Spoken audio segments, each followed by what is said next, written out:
Bible గ్రంథంలో నుండి 2 దినవృత్తాంతములు 20వ అధ్యాయం 7వ వచనంలోని ఒక భాగాన్ని నేను చదువుతాను. బైబిల్ గ్రంథం కలిగిన వారు తెరిచి చూడవలసిందిగా మనం చేస్తున్నాం. The book of 2 Chronicles chapter 20 verse 7 letter part. నీ స్నేహితుడైన అబ్రహాము యొక్క సంతతికి దీనిని శాశ్వతముగా నిచ్చిన మా దేవుడువు నీవే. క్షణతల్లంచి కళ్ళు మూసుకున్నట్లయితే ప్రార్థన చేసుకుందాం. మహాపరిశుద్ధుడు అయిన మా తండ్రి, మమ్మల్ని మిక్కిలిగా ప్రేమించినటువంటి యేసుస్వామి, చదవబడినటువంటి లేఖన మాటలను శక్తివంతమైన నీ హస్తాలకు అప్పగించుకున్నాం. దైవమా, ఈ లేఖన మాటలను మీరు ఆశీర్వదించండి. విరిచి మాకు అవసరమైన మీ ఆలోచన తెలియజెప్పండి. విశేషమైన మీ దీవెనలు ఆశీర్వాదాలు పరిపూర్ణంగా మేము పొందుకున్న వారంగా తిరిగి వెళ్ళుటకు మీరు కృపను దాయిచేయండి. విరోధమైన క్రియలు కార్యములంతట్లోనూ మీ యొక్క కృప ద్వారా విడిపించబడినటువంటి వారమై దివ్య దీవెనలు పొందుకొని ఒక తల్లి వారిని ఆదరించినట్లుగా ఆదరిస్తానని వాగ్దానం చేసినటువంటి ఈ ఆదరణ మేము పరిపూర్ణంగా పొందుకుంటూ సహాయం చేయమని యేసుక్రీస్తు శక్తి కలిగిన నామమున అడిగి వేడుకొంచున్నాం తండ్రి. నా ప్రియమైనటువంటి దేవుని బిడ్డలారా, ఈ యొక్క చదవబడినటువంటి వాక్య భాగము మనకందరికీ ఎరిగినటువంటి వారమే. చదవబడినటువంటి వాక్య భాగ సందర్భం కానీ ఒక్కసారి జాగ్రత్తగా జ్ఞాపకం చేసుకున్నట్లయితే జాగ్రత్తగా వినండి. ఈరోజు దేవుడు గొప్ప దీవెన ఆశీర్వాదం నీ కొరకు, ఆశీర్వాదాన్ని నా కొరకు, ఆశీర్వాదాన్ని మన కొరకు దేవుడు నియమించున్నాడు. చదవబడినటువంటి వాక్య భాగము ఏమిటి అని అడిగినట్లయితే, యెహోషాపాతు మీదకు లేక ఆ ఇశ్రాయేలు ప్రజల మీదకు అన్ని వైపులా శత్రువులు వచ్చినటువంటి సందర్భంలో భయభ్రాంతుడైనటువంటి యెహోషాపాతు దేవుని యొక్క మందిరంలో, దేవాలయంలో, దేవుని యొక్క సన్నిధిలో ప్రార్థన పూర్వకంగా దేవునికి మొరపెడుతున్నటువంటి వాక్య భాగాన్ని మనం చదువుకున్నాం. అంటున్నాడు, నీ జనులైన ఇశ్రాయేలు ఎదుటి నుండి ఈ దేశపు కాపురస్తులను తోలివేసి నీ స్నేహితుడైన అబ్రహాం యొక్క సంతతికి దీనిని శాశ్వతంగా ఇచ్చినటువంటి దేవుడు నీవే. అంటే స్వామి, అబ్రహాము సంతతికి, నీ స్నేహితుడైన అబ్రహాము సంతతికి, నీ జాగ్రత్తగా వినాలండి. దేవుడు ఒక గొప్ప ఆశీర్వాదాన్ని దేవుడు ఈ రోజున మన కొరకు నియమించినాడు. నీ స్నేహితుడైన అబ్రహామునకు అతని సంతతికి మీరు ఇచ్చినటువంటి శాశ్వతముగా ఇచ్చినటువంటి ఈ యొక్క ఆశీర్వాదాన్ని ఈ రోజున ఎవడో దొంగిలించాలని, ఎవడో తీసుకెళ్లాలని ప్రయత్నం చేస్తున్నాడు. అదే అధ్యాయంలో 12వ వచనంలో నీవు చూసినట్లయితే 11వ వచనంలో చూసినట్లయితే, మేము స్వతంత్రించుకొన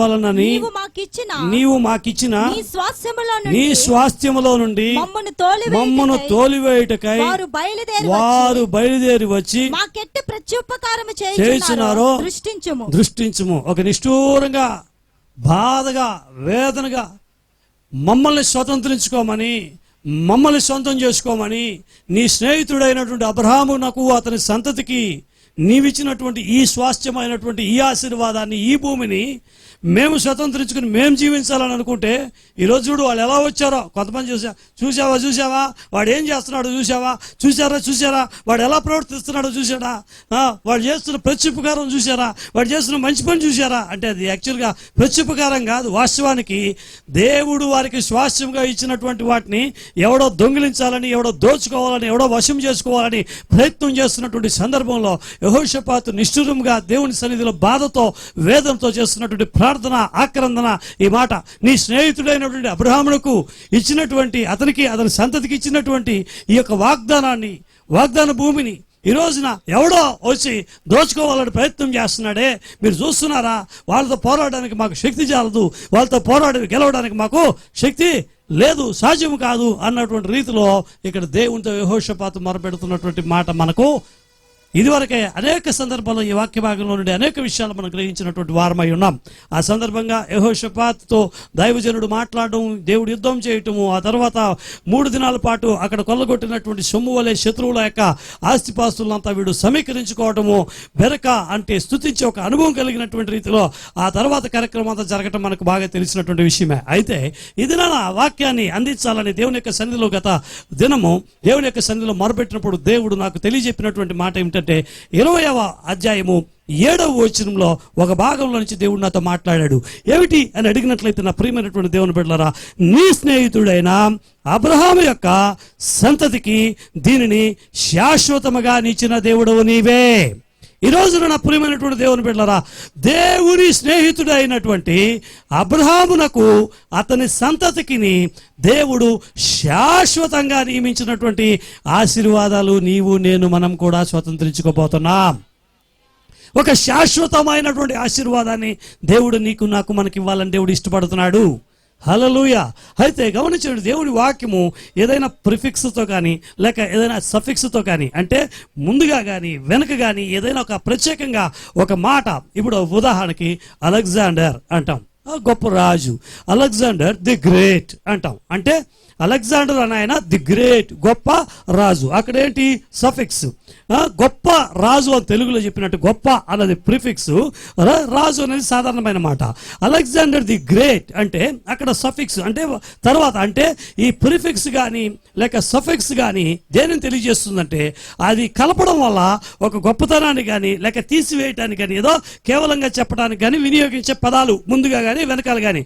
ఉదాహరణ గమనించండి, 100 ఇడ్లీ తిన్నాను అంటే అది గొప్పగా అనిపిస్తుంది. ఒక 100 ఇడ్లీ తిన్నాను అంటే ఒక అన్న మాట వాడడం వల్ల ఒక 100 ఇడ్లీలు ఎంత తింటావా అంటే ఎంత 25 ఉంటే చాలు అంటాం. ఎంత కావాలా నీకు డబ్బులు అంటే ఎంత ఒక 5 లక్షలు ఉంటే చాలు అంటాం. అదే 5 లక్షలు అన్నప్పుడు పెద్దదిగా అనిపిస్తుంది.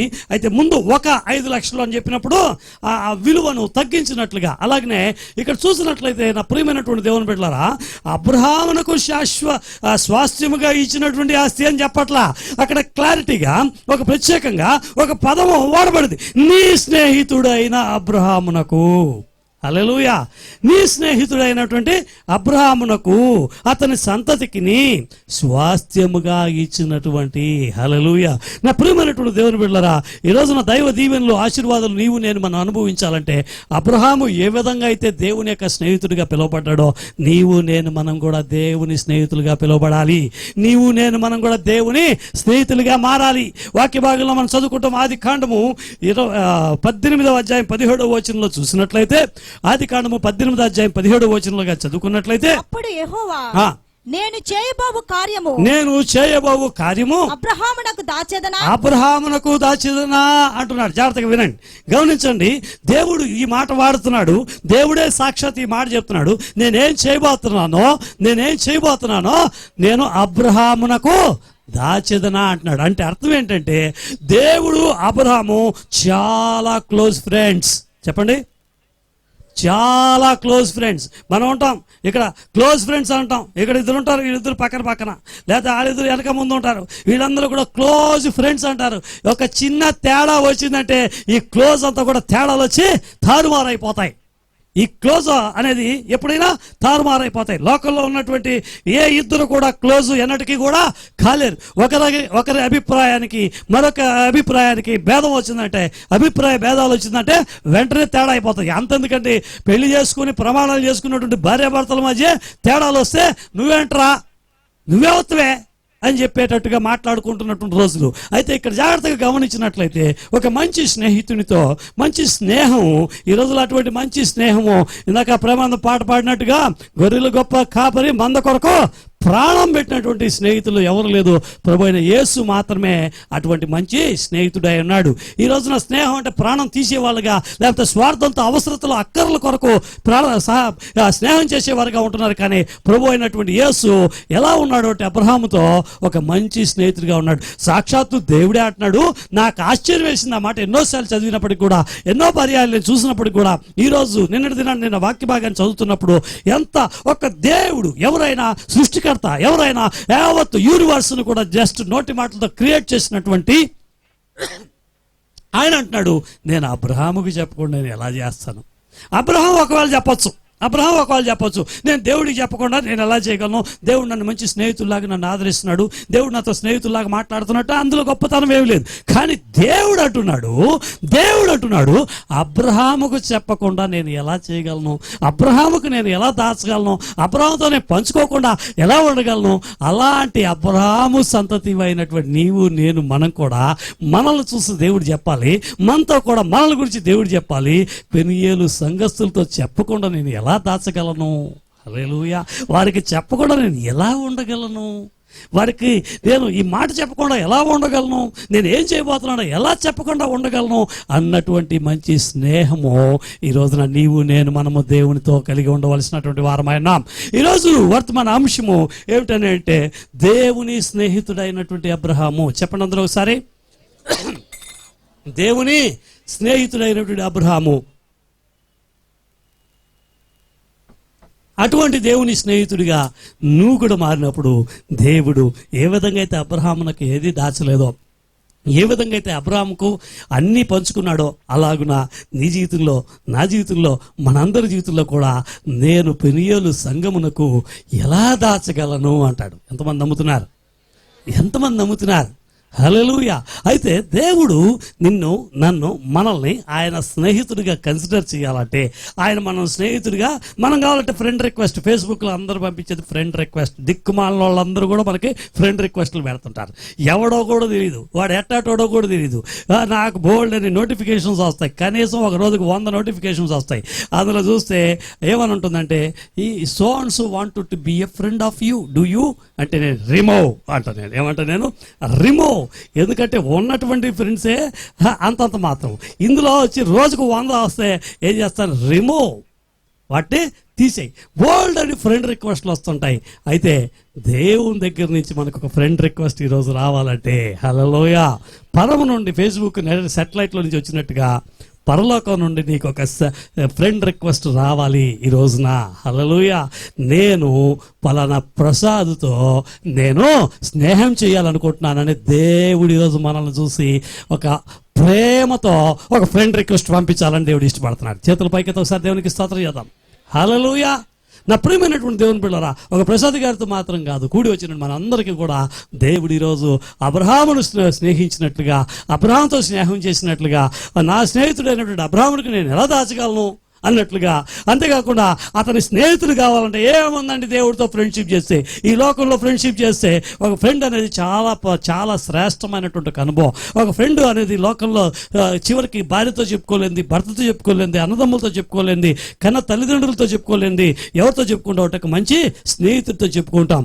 ఆ మంచి స్నేహితుడు ఎటువంటి వాడంటే గుండెల్లో దాచుకొని, కడుపులో దాచుకొని సమస్యను స్నేహితుడికి గమనించిన ఎప్పుడు కూడా హెచ్చరికలు చేసేవాడు మంచి స్నేహితుడు అయినాడు. నువ్వు తప్పు చేస్తుంది తప్పు అని ధైర్యంగా చెప్పి నేను సరిదిద్దే ఒక మంచి స్నేహితుడు ఎవరున్నారు అని అడిగినట్లయితే, ఇక్కడ కూర్చొని పాటలు పాడేటప్పుడు, ఆరాధన చేసుకున్నప్పుడు, విజ్ఞాపన ప్రార్థనకు వచ్చినప్పుడు, ఆదివారం ఆరాధనకు వచ్చినప్పుడు, కలిసి పునుగులు తిన్నప్పుడు, బజ్జీలు తిన్నప్పుడు, భోజనాలు చేస్తున్నప్పుడు, చికెన్ మనకు కొంచెం ఎక్కువగా వేయాలనుకున్నప్పుడు, షాపింగ్లకు వెళ్తున్నప్పుడు, బజార్కి వెళ్తున్నప్పుడు, ఏదో కొనుగోలు చేయడానికో, లేకపోతే ఏదైనా బిజినెస్ చేస్తుంటే మనకి ఏదైనా తక్కువ రేటుకి బీరువా చేస్తున్నాడు, మనకు ఒక 1000 రూపాయలు తక్కువ చీకిపోతున్నాడు, మందులో వ్యాపారంలో ఉన్నటువంటి వాళ్ళతో పరిచయం ఉంది, మనకి ఏమైనా డిస్కౌంట్లు ఇప్పించకపోతాడా, ఇవన్నీ కూడా స్వార్థంతో కూడినటువంటి ఒక ఫ్రెండ్షిప్. అయితే ఒక నిజమైనటువంటి ఫ్రెండ్షిప్ ఏమిటంటే, నువ్వు తప్పు చేస్తుంటే, నువ్వు పొరపాటు చేస్తుంటే, నువ్వు నడుచుకునే నడవడికలో నీలో తేడా ఉంటే అది సరిదిద్ది కట్ చేసి ఇలా మాట్లాడడం, ఇలా ప్రవర్తించడం, ఇలా చూడటం, ఇక్కడికి వెళ్ళడం, ఇదంతా తప్పు అని చెప్పి నేను చక్కటి మార్గంలో పంపించగలిగినటువంటి స్నేహితుడు ఎంతమంది ఉన్నారు వేలలో లెక్క పెడితే నాకు తెలిసి మీలో ఎంతమంది ఉన్నారో నాకైతే తెలియదు. కానీ నాకు ఆ విధంగా ఒక 2-3 స్నేహితులు ఉన్నారు. ప్రపంచవ్యాప్తంగా నాకు మంచి స్నేహితులు ఉన్నప్పుడు కూడా ఒక 2 లేక 3 స్నేహితులు ఐ హ్యావ్ వరల్డ్ వైడ్. ఈ రోజున చిన్నప్పటి నుంచి నాలో ఉన్నటువంటి లోపాన్ని, అరే సురేష్ తప్పురా అని చెప్పి ఒక మంచి స్నేహితులు 2-3 మించి నాకు లేరు. అయితే గమనించిన ప్రియమైన మీకు ఎంతమంది ఉన్నారు? వాళ్ళైనా కూడా ఒక్కొక్కసారి నా సోషల్ స్టేటస్ పెరిగినప్పుడు, నా సమాజంలో స్థితిగతులు పెరిగినప్పుడు, మెరుగైనప్పుడు, నేను అభివృద్ధిలోకి వచ్చినప్పుడు నాతో చెప్పడానికి, అమ్మో ఇంత పెద్దోడు, ఇంత ఎదిగాడు, వీడికి ఎలా చెప్పగలమని వాళ్ళైనా వెనుకంజ వేస్తారే. కానీ నీకు నాకు మనకున్నటువంటి ఒక మంచి స్నేహితుడు మనల్ని సక్రమంగా చక్కగా నడిపించి, నా స్నేహితుడికి నేను ఎలా దాచగలను అని అనటం మాత్రమే కాదు, ఆయన ఏం చేస్తాడంట, నీకును నీ సంతతికి స్వాస్థ్యముగా ఆశీర్వాదాలను సొంతం చేసే దేవుడై ఉన్నాడు అంటున్నాడు యెహోషాపాతు. నీ యొక్క స్నేహితుడైనటువంటి అబ్రహాము నాకు అతని సంతతికి నువ్వు స్వాస్థ్యముగా ఇచ్చినటువంటి, ఈ రోజున నా ప్రియమైనటువంటి దేవుని బిడ్డలారా, నీకు నాకు మనకు దేవుని స్నేహితుడైనటువంటి అబ్రహాము సంతతి అయినటువంటి మనకు దేవుడు స్వాస్థ్యముగా ఇచ్చినటువంటి వాటిని ఎవడో దోచుకోవాలని, ఎవడో మన నుండి వేరు చేయాలని, మన నుండి తీసివేయాలని అనేక రకాలైనటువంటి శత్రు యొక్క క్రియలు, కార్యాలు మన జీవితంలో జరుగుతున్నాయి.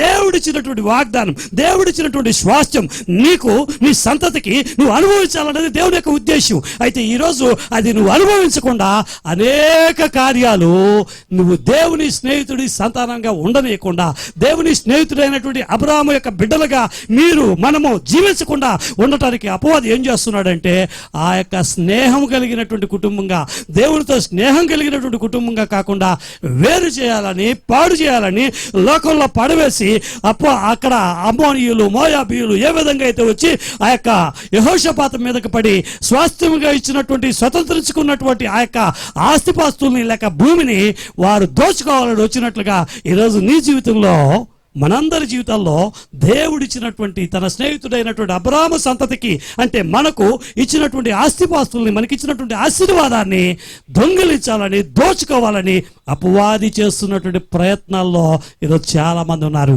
అయితే వాటి నుండి దేవుడు విడిపించబడాలని నీవు కూడా అబ్రహాము ఏ విధంగా అయితే దేవుని స్నేహితుడయ్యాడో, నీవు కూడా దేవుని స్నేహితుని సంతానముగా మారాలని దేవుడు ఇష్టపడుతున్నాడు.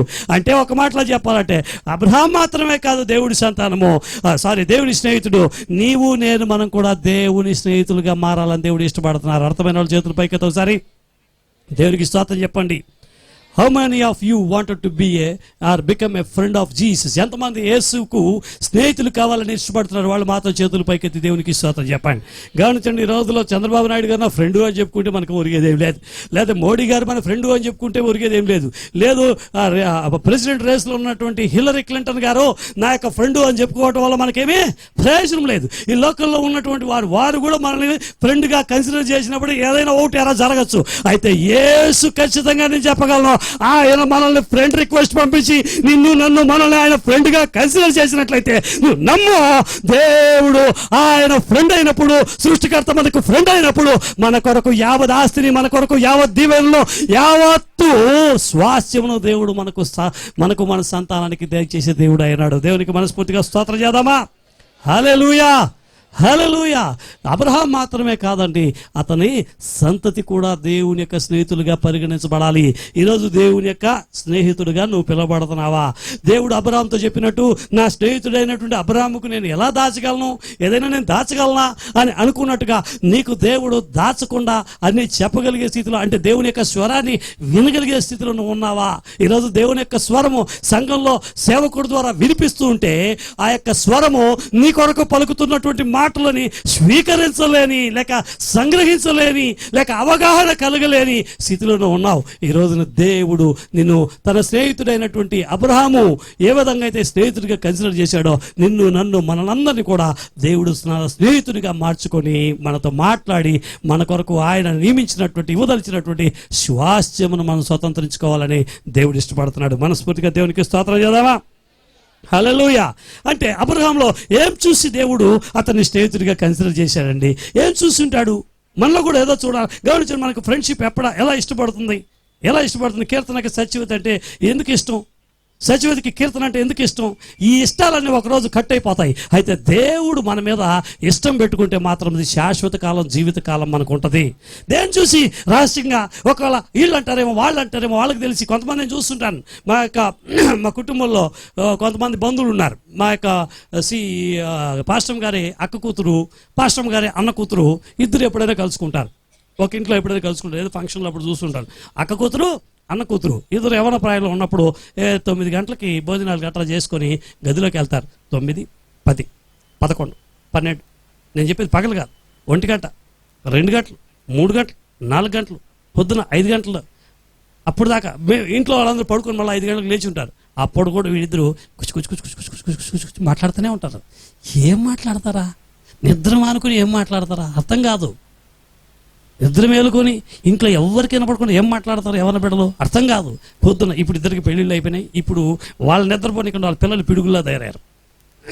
గమనించండి, వాళ్ళ ఫ్రెండ్షిప్ ఎలా ఉందంటే రాత్రంతా మేలుకొని. హల్లెలూయా.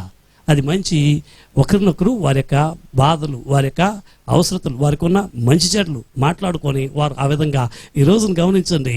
ఆ దేవుడితో స్నేహం ఎలా ఉంటుందంటే ఆయన ఖచ్చితంగా మనకు మేలు చేసేటట్టుగానే ఉంటుంది. ఈ లోకంలో స్నేహం స్వార్థంతో కూడింది.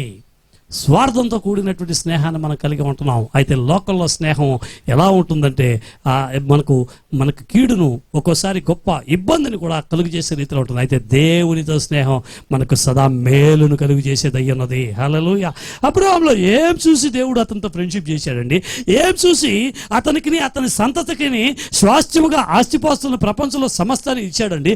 ఏం చూసి ఉంటే అంటే మొట్టమొదటిగా అబ్రహాంలో దేవుడు చూసింది ఏమిటంటే, మనం చూడగలము ఆదికాండము 22వ అధ్యాయము మొదటి 18 వచనాల్లో చూసినట్లయితే విధేయతను చూశాడు. హల్లెలూయా. ఏం చూశాడండి? మొట్టమొదటిగా సంభవాలంతా మీకు తెలుసు, నేను పూర్తిగా వివరించను, కానీ నేను క్లుప్తంగా వేగంగా చాలా విషయాలు చెప్పాల్సి ఉంది కాబట్టి వేగంగా వెళ్తాను. ఏం చూశాడు?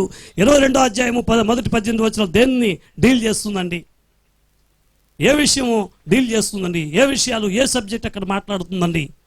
దేని గురించి మాట్లాడుతుందంటే, అబ్రాహాము తన ఏకైక కుమారుడు అయినటువంటి ఇస్సాకును దేవుడు బలి ఇమ్మన్నప్పుడు మోరియా పర్వతంలో ఒకదాని మీదకి తీసుకెళ్లి బలివ్వటానికి సిద్ధపడినటువంటి అంశము అక్కడ చక్కగా రాయబడి ఉంది. మనకి ఈ యొక్క ఉదంతమంతా మనకు తెలుసు. వాటన్నింటి గురించి నేను ఎక్కువగా మాట్లాడటం లేదు, ఎందుకంటే మీకు ఆ సబ్జెక్టు కొంతైనా అవగాహన ఉంటుంది. అసలు ఆ ఇస్సాకుని బలి ఇవ్వటం గురించి తెలియనటువంటి వాళ్ళు ఎవరైనా సంఘంలో చేతులు ఎత్తి చూపించారు.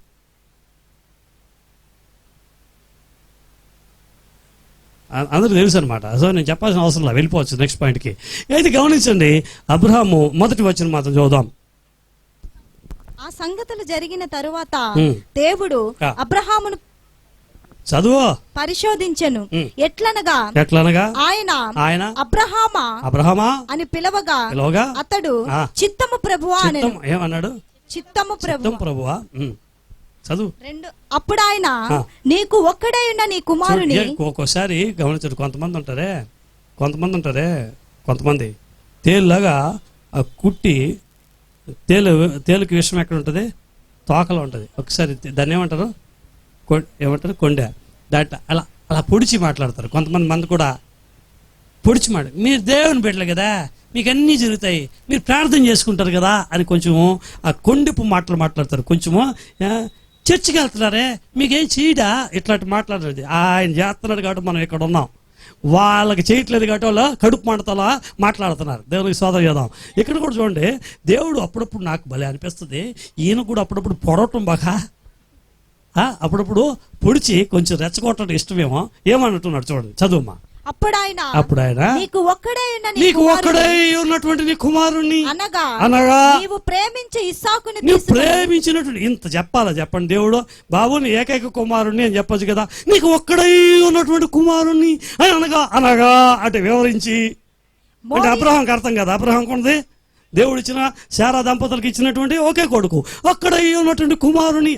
ఇంకా కొంచెం రెచ్చగొట్టడం అన్నమాట. రెచ్చగొట్టే అనగా నువ్వు ఎంతగానో ప్రేమించినటువంటి ఇస్సాకుని తీసుకొని మనం కూడా చెప్తాడు, నీకు ఒక్కటే ఉన్నటువంటి చంద్రహారాన్ని, అది కూడా ఎంతగానో ప్రేమించి తరతరాలుగా దాచిపెట్టుకుంటున్నటువంటి 7 వారాల నగల్ని తీసుకొచ్చి నాకు ఇవ్వు అంటాడు. ఎలా ఉంటుంది చెప్పండి? ఒక చంద్రహారానికే మన మొఖాలు ఎంత చంద్రగ్రహణం పట్టేట్టుంటే, చంద్రహారానికే మన మొఖాలు, చంద్రహారం కూడా అక్కర్లా. అమ్మ ముక్కు పుడక వేసుకోకూడదే, అది వేసుకుంటే నేను బల్లేవనా అంటే ఇక నైస్గా తీసేసి మళ్ళీ ఇంటికి వెళ్ళి పెట్టుకునే మొఖాలు చాలా ఉన్నాయి. అది ఎంత ఉంటుంది? ముక్కు పుడక నువ్వు ఇప్పి తీసుకెళ్ళి బంగారు కోట్లు ఇస్తే దానికి వాల్యూనే వేడు. చెప్పా దీనికి ఏమవుతుంది, దీనికి ఏమి ఇవ్వను నేను అంటాడు. 100 ముక్కు పుడకలు తీసుకెళ్ళి ఆ బంగారపు కోట్లు ఇచ్చినా కూడా ఎంత కావాలి, రాదులే అంటాడు. అంత విలువ లేనటువంటి ఆ ముక్కు పుడకకే దేవుడు సన్నిధిలో మనం ఏం చేస్తాం, దేవుడు ఇదంతా చెప్పాడా, అయినా అయ్యగారికి ఇదేం దర్శనం పాడు కాలం అనుకుంటూ మనము ఇష్టపడం. కొన్ని చెప్తే పూలు పెట్టుకోవద్దంటాడే, మెట్లు వేసుకోవద్దంటాడే, కాళ్ళకి పట్టీలు వేసుకోవద్దంటాడే, గల్లు అని. ఇప్పుడు కాకపోతే ఎప్పుడు గజ్జలు దెయ్యంలాగా, గజ్జల గుర్రంలాగా ఎప్పుడు నేను తిరగలను. గమనించారు, చాలామంది వాళ్ళు పెట్టుకోరండి, వాళ్ళ పిల్లలకి తగిలిస్తారు.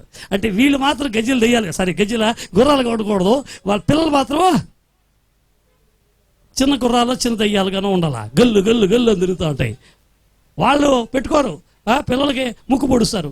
గమనించండి, ఎన్నో విషయాలు. ముక్కు పొడక పెట్టుకోవడం అంటే, మీరు పెట్టుకుంటే మాకేంటండి, మీ ముక్కు మీరు పంచి చేసుకుంటే మాకేం నష్టం చెప్పండి. మీరు ముక్కన్నా పంచి చేసుకోండి, ఇంకెక్కడన్నా పంచి చేసుకోండి, మాకేం చెప్పండి. ముక్కు తాడు అనేది బానిసత్వానికి సాదృశ్యం. ఒక దేవత పెట్టుకుంటుంది, దానికి సాదృశ్యం. ఆయన చెప్తే నచ్చదు. జాగ్రత్తగా గమనించినట్లయితే యేసుక్రీస్తు ప్రభువు వారు కూడా ఇక్కడ అంటున్నాడు, నీ యొక్క ఏకైక కుమారుని అనగా నీవు ప్రేమించినటువంటి ఇస్సాకును తీసుకుని మోరియా దేశమునకు వెళ్ళి అక్కడ నేను నీతో చెప్పబోవు పర్వతములలో ఒక దాని మీద దహన బలిగా అతను అర్పించమని చెప్పాను. చేశాడా లేదా? మనం చేస్తున్నామా? దేవుడు స్నేహితుడై ఎంతమంది దేవుడు స్నేహితుడైపోవాలి? ఎంతమందికి దేవుడు ఫ్రెండ్ రిక్వెస్ట్ పంపించాలి? ఎంతమంది ఈరోజు దేవుని యొక్క ఫ్రెండ్గా మారిపోయి దేవుడిచ్చి ఆస్తంతా కొట్టేయాలి అంటే బోల్డ్ మంది ఆమేన్ చేతులు ఎత్తారా లేదా? ఎఫ్రాయిమా ఎత్తాం కదా. ఎత్తాలంటే చేతులు మనం దేవుడు ఫ్రెండ్ అవ్వాలంటే మొదటిగా దేవుని మాటలకు విధేయత చూపించే వాళ్ళంగా ఉండాలి. హల్లెలూయా. ఈ విధేయత అనేది ఎప్పుడు వస్తుందంటే ఆరంభంలో చాలా బాగుంటుంది. దేవుడు దైవ సేవకులు దేవుడి మాటలు ఏమి అయ్యగారు చెప్పండి, అమ్మగారు మీ నోట్లో నుంచి వచ్చినటువంటి మాటలు బుల్లెట్లా వచ్చినాయండి. దేవుడు ఏమి అగ్ని కణికలు, అగ్ని మంటలు, అగ్ని జ్వాలలు, ఏం వచ్చింది ప్రేమానందమో, అబ్బా ఏం విధేయత, ఏమి విధేయత. అబ్రహామును ఏ రోజైతే దేవుడు పిలిచి నువ్వు ఈ దేశాన్ని విడిచి వెళ్ళు అన్నాడు, ఆ రోజు నుండి కూడా అతను మరణించేంత వరకు కూడా దేవుని మాటకు విధేయత చూపిస్తూనే ఉన్నాడు. మనం రక్షించబడిన దినం మొదలుకొని ఈ యొక్క రక్షణ యాత్ర ముగించుకొని మనం ఈ లోక యాత్ర ముగించుకునే దినం వరకు కూడా దేవుని మాటకు లోబడే వారంగా ఉంటే, దేవుని మాటకు విధేయత చూపించే వారంగా ఉంటే మనం చచ్చేంత వరకు కూడా దేవుడు మనకు ఫ్రెండ్ అయ్యి ఉంటాడు. ఆమేన్. ఎవరికి దేవుడు ఫ్రెండ్ అయ్యి ఉంటాడంటే దేవుని మాటకు లోబడే వాళ్ళకి ఆయన దేవుడు ఫ్రెండ్ అయి ఉంటాడు. ఎప్పటిదాకా ఉంటాడంటే నువ్వు దేవుని మాట లోబడినంత కాలము దేవుడు నీకు ఫ్రెండ్ అయి ఉంటాడు. పరలోకానికి వెళ్ళిన తర్వాత పక్కన కూర్చోబెట్టుకుంటాడు. My friend come, there is a seat reserved for you. బస్సులో రైళ్లలో రిజర్వేషన్ చేసుకుని నా మధ్య రాజమండ్రికి టికెట్ తీసుకుని వెళ్తే చక్కగా నేను ఆన్లైన్లో రిజర్వేషన్ చేసుకుని వెళ్తే నేను వెళ్ళేసరికి ఎవడో నా సీట్లో కూర్చుని ఉన్నాడు. రిజర్వేషన్ చేసుకుని 5 ఏంటి అంటున్నాడు. అరే నేను రిజర్వేషన్ చేసుకున్నాను రా అంటే 5 ఏంటి, 20 రూపాయలు ఇచ్చేస్తే నీకు ఇచ్చారా అంటాడు. 20 రూపాయలు అదనంగా ఇచ్చేస్తే అరే నేను ముందుగా నెల ముందు టికెట్ తీసుకున్నాను, నువ్వు నెల ముందు చూసుకో, నేను ఇప్పుడు వచ్చి కూర్చున్నాను అన్నాడు. నేను చాలాసేపు ఇక్కడ ఏదో పక్క ఊరు వచ్చేంత వరకు కూడా నిలబడుకొని తర్వాత టీటీ వచ్చిన తర్వాత ఆయన సమస్యను పరిష్కరించి లేవయ్యా నువ్వు అసలు జనరల్ కంపార్ట్మెంట్లో కూర్చోవాల్సినట్టు పోయి అని తోలేసేంత వరకు కూడా నేను నిలబడుకునే ఉన్నాను. గమనించండి, మనం రిజర్వ్ చేసుకునేది మనకు సొంతం కాదు. అయితే దేవుడు స్నేహితులం అయితే మన కొరకు రిజర్వ్ చేసినటువంటి వాటిని ఎవ్వడు కూడా స్వతంత్రించుకోలేడు. యెహోషాపాతు అదే చెప్పాడు, నీ స్నేహితుడైనటువంటి అబ్రాహాము సంతతికి స్వాస్థ్యముగా ఇచ్చినటువంటి ఈ భూమిని మేము అనుభవించకుండా ఎవడో వచ్చి స్వతంత్రించుకుంటాడో అన్నప్పుడు దేవుడు యుద్ధం చేసి వాడందరిని కూడా తరిమేసి దేవుడు యెహోషాపాతునకు ఇవ్వదలిచిన అబ్రహాము అంటే దేవుని స్నేహితుడైన అబ్రహాము సంతతికి ఇచ్చినటువంటి ఆస్తిపాస్తులన్నింటినీ కూడా దేవుడు మళ్ళా వారికి తిరిగి ఇచ్చాడు. దేవుని స్నేహితులుగా మనము విధేయత కలిగినట్లయితే దేవుడు ఒకవేళ అడ్డుగా వచ్చినా, ఎవడైనా ఆక్రమణ చేసుకున్నా, ఎవడైనా కబ్జా చేసినా కూడా దేవుడు ఖండించి తరిమివేసి మనకి ఇవ్వాల్సినవి మనకి ఇచ్చే దేవుడు అన్నాడు. హల్లెలూయా. ఈ రోజున దేవుని స్నేహితులుగా మనం పిలువబడాలంటే ఏమై ఉండాలి? దేవుని మాటకు విధేయత చూపించే వారంగా ఉండాలి. మనస్ఫూర్తిగా చెబుతామా, ఎస్ లార్డ్, దేవుని మాటకు నేను విధేయత చూపిస్తాను. మనము ఏ మాటకు విధేయత చూపిస్తామంటే టైటస్ మనకు అనుకూలంగా ఉంటే, మనకు ఈజీగా ఉంటే, మనం చేయగలిగినట్లుగా ఉంటే, మనం ఈ విధంగా ఉండాలంటే సండే మొదటి సర్వీస్కి కాదయ్యా, ఎవరి బిడ్డవి నువ్వు రెండో సర్వీస్కి కూడా రావాలి. అప్పుడు బలంగా నువ్వు వాక్యం చేత పోషించబడతావు, నీ ఆత్మ అభివృద్ధి చెందుతుంది, బలాన్ని పొందుకుంటావు అంటే ఓకే పాస్టర్ గారు వస్తానంటావు. పరీక్షలప్పుడు కూడా రాగలగాలి, ఫంక్షన్లు ఉన్నప్పుడు కూడా రాగలగాలి. యూత్ ఫెలోషిప్ ఉంటుందయా మొదటి ఆదివారం సాయంత్రం పొద్దున్న, అప్పుడే బల్లారాధన ఇంటికి వెళ్ళేసరికి 3-3:30 అయింది. చక్కటి బిర్యానీ తినగానే, చక్కటి చికెన్ గ్రేవీ తినగానే, కడుపు నిండా నీడిపోగానే అస్సలు ఎంత నిద్ర వచ్చిందో, ఆ నిద్రలో మళ్ళీ సాయంత్రం 6:30 గంటలకి నేను అలా వెళ్ళగాను. పాస్టర్ గారికి ఏం తెలుసులే, మనకున్నటువంటి భుక్తాయాసం దేవుడికి తెలియదా ఈ మాత్రము అని చెప్పేసి యూత్ ఫెలోషిప్కి ఎగ్గొట్టావనుకో, అది దేవుడి మాటకు విధేయత చూపించటమో కాదు. యూత్ అయితే యూత్ ఫెలోషిప్కి రావాలి, ముసలాడు అయితే ముసలాడు ఫెలోషిప్కి రావాలి. నువ్వే ఫెలోషిప్? అది దేవునికి స్తోత్రం కలుగును గాక. హల్లెలూయా. దేవుని మాటకు విధేయత చూపించేవాడు ఒక సీజన్లో కాదండి, అన్ని సీజన్లోనూ దేవుని మాటకు విధేయత చూపించే వ్యక్తిగా ఉండాలి. టైటస్ మంచోడు అన్ని ఆరాధన కొత్త నిన్ను గురించి కాదులే, దేవునికి స్తోత్రం చేద్దాం ఒకసారి. హల్లెలూయా. సంతోషంగా చెప్పండి. చచ్చేటప్పుడు ఏడుస్తూ చేస్తాం, బతుకున్నప్పుడైనా సంతోషంగా స్తోత్రం చేద్దాం. హల్లెలూయా.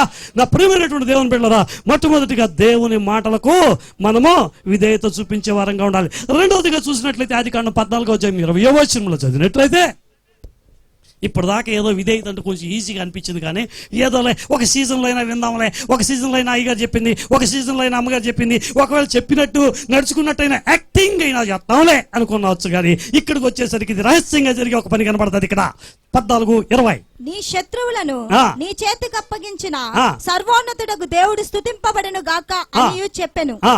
అప్పుడతడు ఆ. అన్నిటిలో ఇతనికి ఆ. 10వ వంతు ఇచ్చెను. ఏంటే ఇదే దేంట్లో? అన్నిట్లో. మనం దేంట్లో వేస్తున్నాం? ప్రైమ్ ఇన్కంలో. అంటే ఇక్కడ అబ్రాహాము చక్కగా తప్పిపోకుండా దేవునికి 10వ భాగం చెల్లించే వ్యక్తిగా ఉంటున్నాడు. హల్లెలూయా.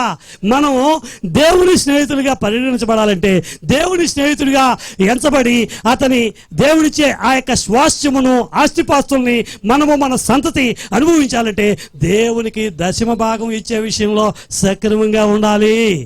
సక్రమంగా లేకపోతే దేవుడు అక్రమంగా తీసేసుకుంటాడు. యాకోబు కూడా చెప్పాడు. ఎవరో అబ్రహాం యొక్క కొడుకు, అబ్రహాం యొక్క మనవడు యాకోబు ఏం చేశాడు? చక్కగా దేవుని దగ్గర ఒప్పందం చేసుకున్నాడు. స్వామి, నేను ఈ విధంగా ఇదిగో ఆదికాండం 28 చూస్తాం, నేను నీకు కూడా చక్కగా నాకు ఇచ్చే దాంట్లో నాకు తిండి పెట్టి బట్టలు ఇచ్చి పడుకోవడానికి మంచి స్థలం ఇస్తే, ఏమది ఏదో కపడా మఖనా ఏదో అంటారు, కపడా మఖాన్ అంటే ఏదో తిట్టినట్టుగా ఉంది, ఏదోలే మొత్తానికి ఇందిరాగాంధీ పీరియడ్లో ఒక పేదవాళ్ళకి ఇవంతా కావాలని పెట్టింది ఒకప్పుడు. మీరు చిన్నపిల్లలుగా ఉంటారు, అసలు ఇందిరాగాంధీ ఇండియా గాంధీ తెలియని వాళ్ళు ఉంటారు మీలో. గమనించండి.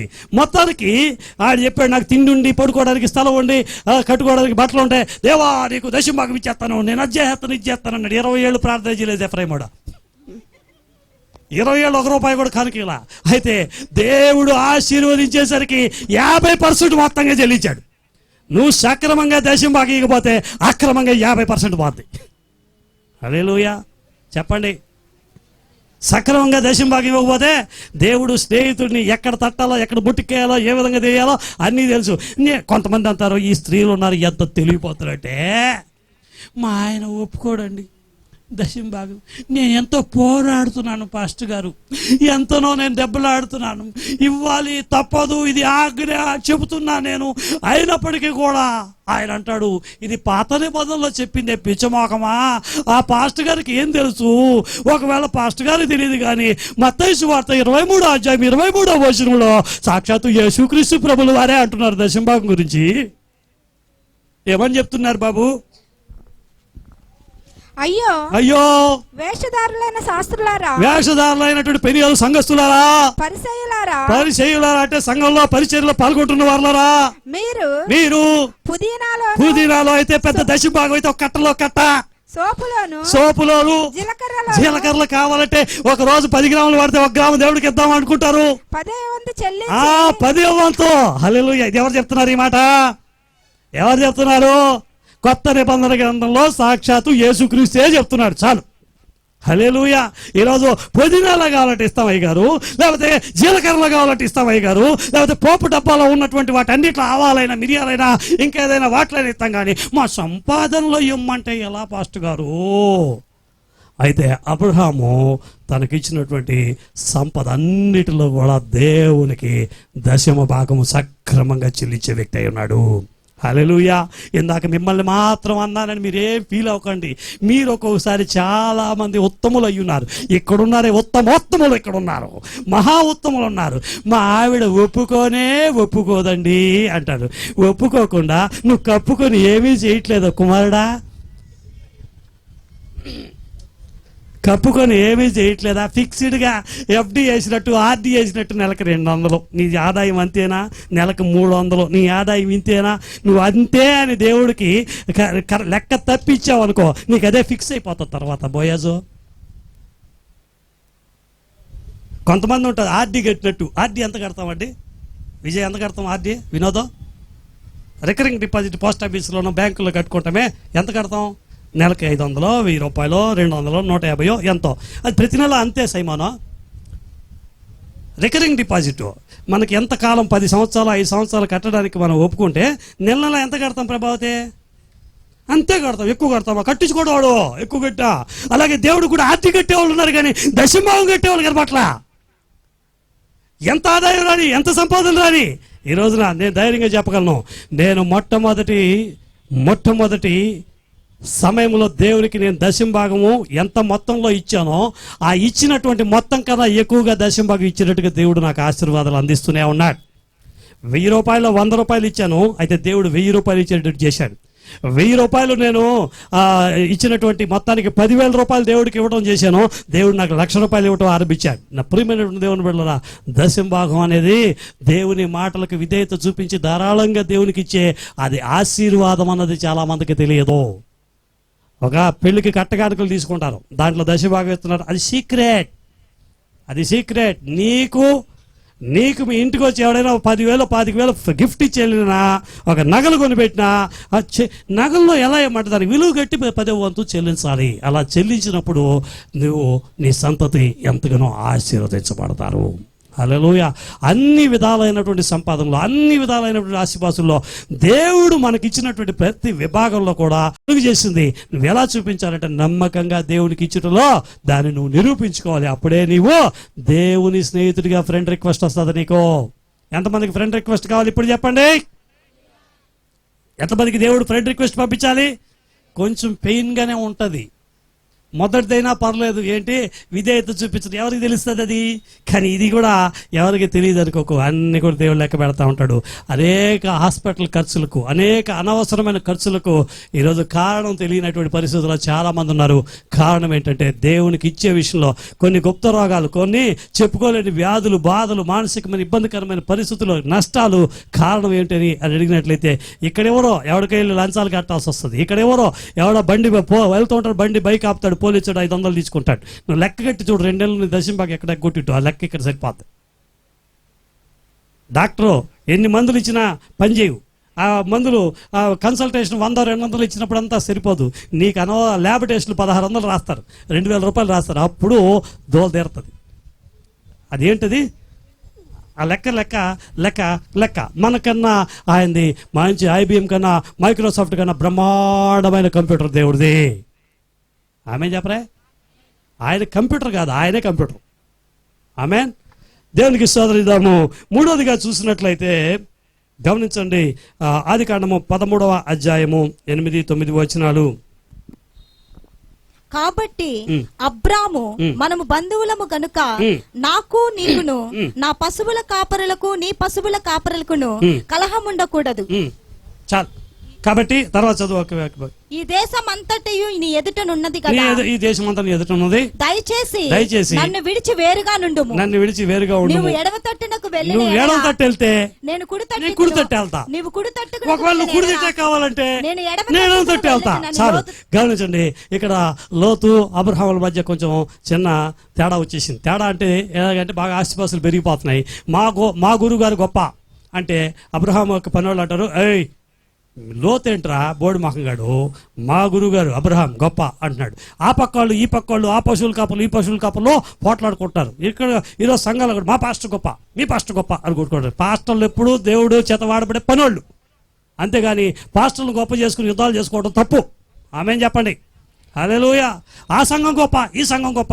ఏ గొప్ప సంఘం కూడా దేవుడు లేకపోతే ఎత్తపడదు. ఆ విషయం మనం గుర్తుంచుకోవాల్సిన వారమైనాం. ఇక్కడ అబ్రహాము లోతుల మధ్యలో ఏదో గొడవ వచ్చింది, ఏదో తేడా వచ్చింది. అయితే వాస్తవానికి వాళ్ళిద్దరి మధ్య రాలా.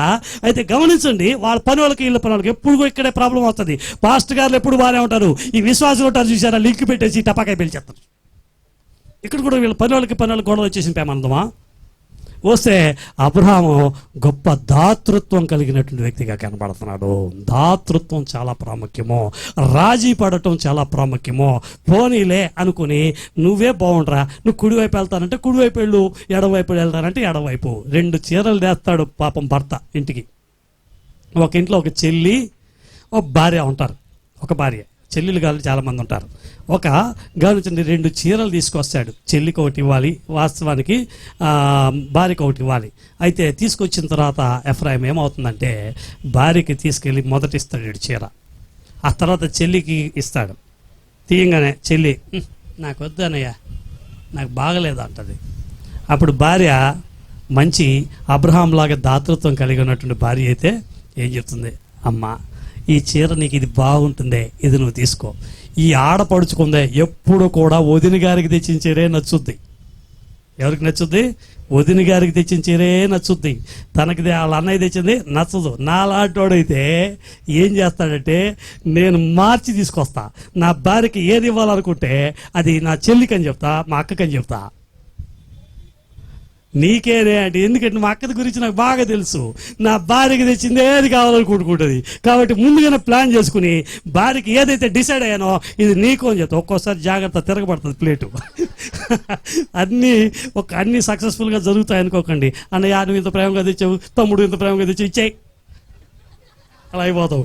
అప్పుడు తర్వాత నీ గదిలోకి వెళ్ళేది ఆవిడ దగ్గర ఉంటుంది నీకు. ఏరా మీ అక్కకేమో మంచిది, నాకు మాత్రం పనికి మన నారదా, కోఆప్టెక్స్ నాకు, దానికేమో కాంచీపురం సిల్క్ దానికా అని చెప్పిరా. అన్నం వస్తావు కదా రాత్రి ఇంటికి, నేను రావట్లే, మెస్లో కార్డు తీసుకుంటున్నా, 30 రోజులు ఇంటికే రాను. గమనించండి. అయితే ఇక్కడ అబ్రహాము చక్కగా ఉన్నాడు, దాతృత్వం కలిగినటువంటి వ్యక్తి. జనరాసిటీ ఉంది అతనిలో, మంచి ఇచ్చి రాజీ పడే తత్వం ఉంది. పర్లేదు నువ్వు తీసుకోరా, నువ్వు కుడివైపు అన్న వెళ్ళు, మనమైతే నువ్వు కుడివైపు వెళ్ళు, నేను ఎడవైపు వెళ్తానని చెప్పి ఉంటాం మనమైతే. అయితే అతనైతే అంటున్నాడు నువ్వు కుడివైపు అన్నా వెళ్ళు, ఎడమవైపు అన్నా వెళ్ళు, నువ్వు ఎటు వెళ్తావు దానికి ఆపోజిట్ డైరెక్షన్లో నేను వెళ్తాను అని చెప్పి మంచి ఒక జనరస్గా,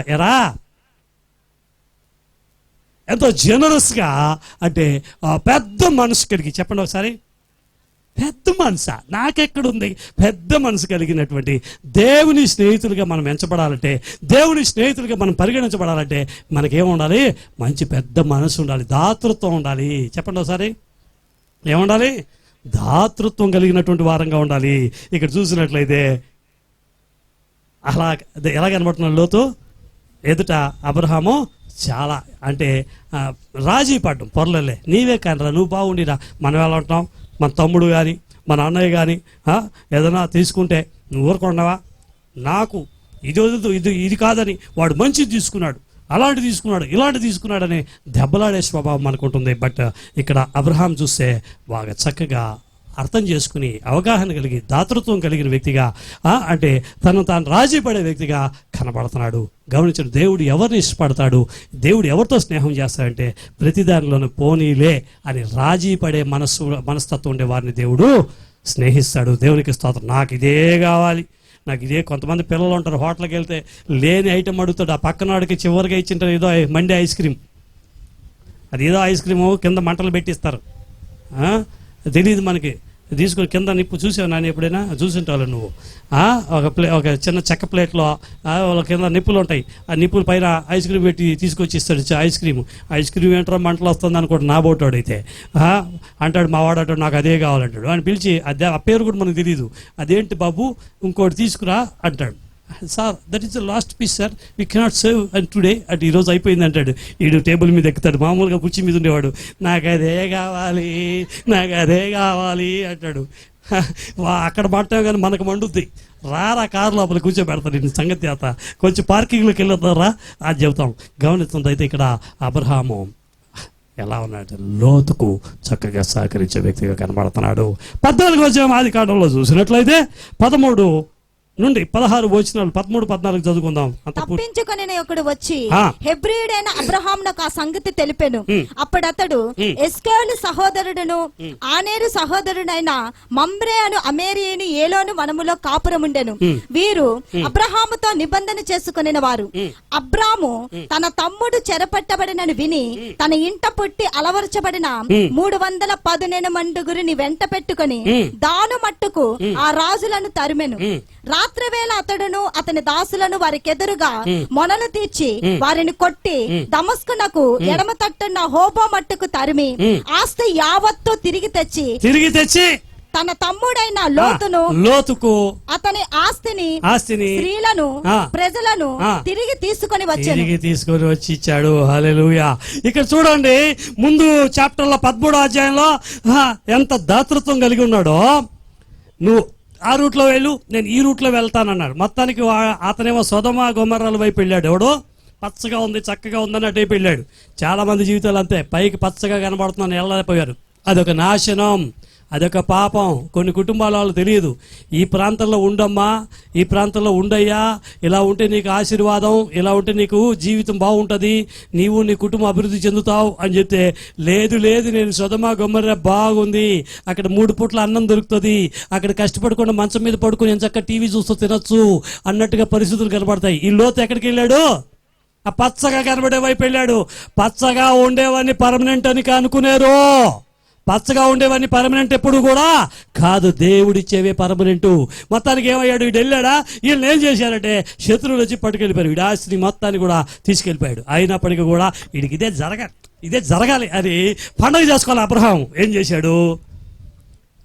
ముందు చాప్టర్లో 13వ చాప్టర్లో ఇద్దరు వేరువేరుగా వెళ్ళినప్పటికీ 14వ చాప్టర్లో అతనికి జరిగినటువంటి ఒక రక్త సంబంధికి బంధువుకు జరిగినటువంటి ఆ హాని, ఆ కీడు, సంభవించినటువంటి ఆ నష్టాన్ని చూసినటువంటి అబ్రహాము ధైర్యముగా తన దగ్గర ఉన్నటువంటి కొద్దిమంది వీరులతో వెళ్ళి వాళ్ళని తారిమి కొట్టి మళ్ళా లోతుకు సంబంధించినటువంటి ఆస్తిపాస్తులను తీసుకొచ్చి లోతుకు అందించాడు. దేవునికి మనస్ఫూర్తిగా స్తోత్రం చేద్దాం. అంటే ఇక్కడ అబ్రహాము శత్రువుని చూసి భయపడే వ్యక్తిగా కాకుండా శత్రువుని తరిమి కొట్టగలిగిన దేవుని ధైర్యము కలిగినటువంటి వ్యక్తిగా కనబడుతున్నాడు. హల్లెలూయా. ఈరోజు ప్రతి దానికి భయపడిపోతాం, ప్రతిది కూడా రాగానే భయం. నువ్వు ఉండాల్సిన చోట కరెక్ట్గా ఉంటే నువ్వు దేనికి భయపడాల్సిన అవసరమే లేదు. దేవుడు నీ కొరకు యుద్ధం చేసే దేవుడు అన్నాడు. ఈరోజు ఎందుకు నీకు భయం? నీకెందుకు ఆందోళన? ఎందుకు నీకు కలవరం? ఉండకూడని చోట, వెళ్ళకూడని చోట సొదొమ గొమొర్రాలకు వెళ్ళినటువంటి లోతుకు ఒక ఆపద వచ్చింది. అయినప్పటికీ కూడా అబ్రహాము అతనికి తోడుగా ఉన్నాడు. నీకు ప్రభువైన యేసు స్నేహితుడిగా తోడుగా ఉండి చెబుతున్నాడు, తిరిగి రా. దేవుడు సొదొమ గొమొర్రాల నాశనం నుండి లోతును ఏ విధంగా అయితే రక్షించాడో, ఏ విధంగా అయితే విడిపించాడో పరిశుద్ధాత్మ దేవుడు ఈరోజు నీవు అబ్రహాము కలిగినటువంటి ధైర్యం కలిగి శత్రువును ఎదిరించి నువ్వు బయటికి రావాలి అని కోరుకుంటున్నాడు. దేవునికి స్తోత్రం చేద్దామా? హల్లెలూయా. అదర్వైజ్ సొదొమ గొమొర్రాలో నాశనమై ఎవరూ మిగలలేదు. చివరికి లోతు భార్య కూడా మిగలలేదు.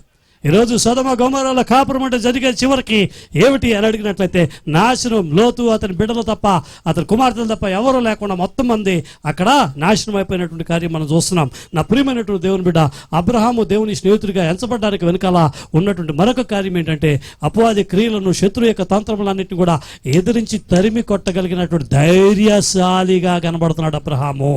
ఏమేన్.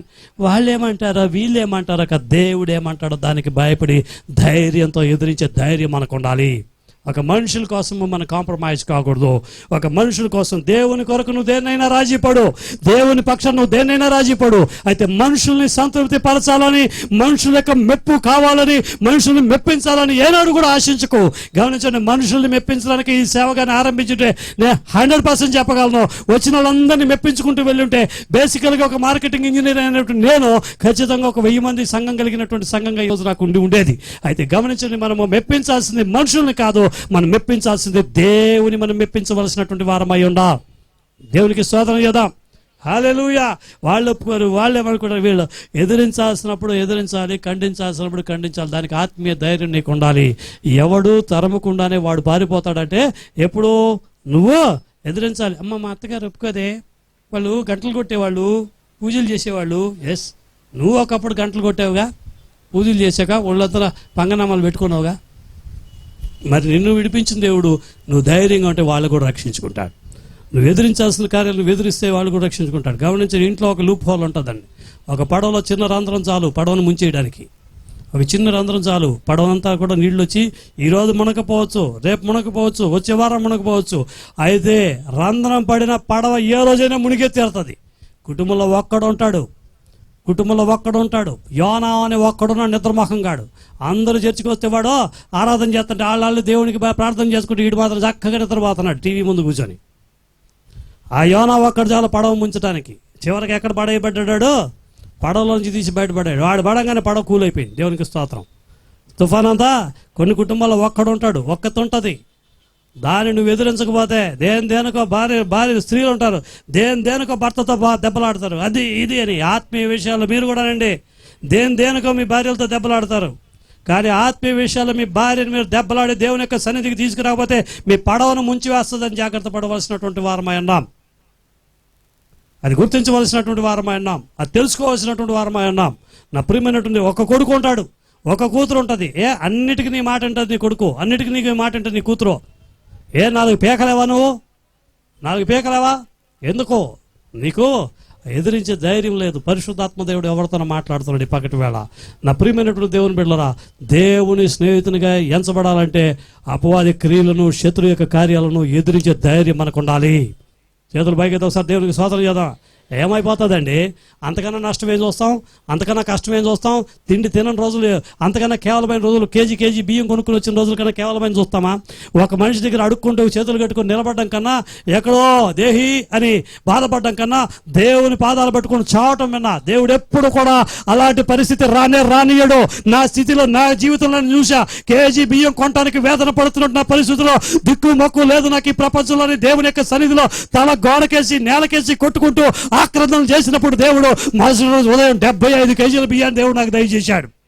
లోకల్లో మనుషులు అయితే 5 కేజీలు ఇచ్చుంటారు, 10 కేజీలు ఇచ్చుంటారు. నా దేవుడు ఇస్తే ఎలా ఇస్తాడంటే నెలలకి సంవత్సరాలకి తరబడినట్టుగా దేవుడు ఇస్తాడు. మనుషుల యొక్క దయతో, మనుషుల యొక్క దాక్షిణ్యం కోసమో మన ధైర్యం లేక దేవుని కార్యాలు ఎదురించలేకపోతే ఒకరోజు ప్రాధేయపడి పశ్చాత్తపడ్డా కూడా వాటిలో నుంచి బయటకు రావటం అన్నది సాధ్యం కానటువంటి ఒక విషయం.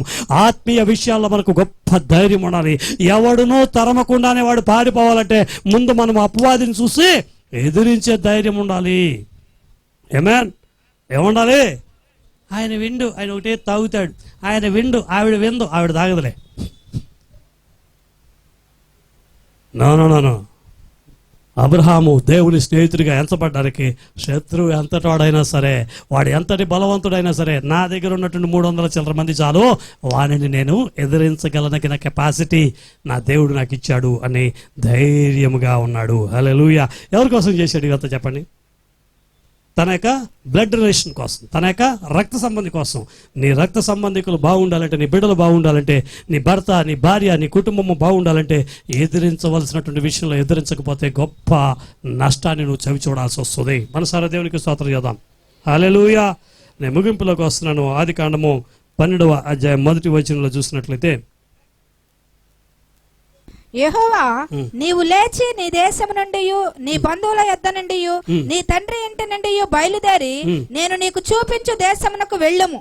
నిన్ను గొప్ప జనముగా చేసి నిన్ను ఆశీర్వదించి నీ నామమును గొప్ప చేయుదును.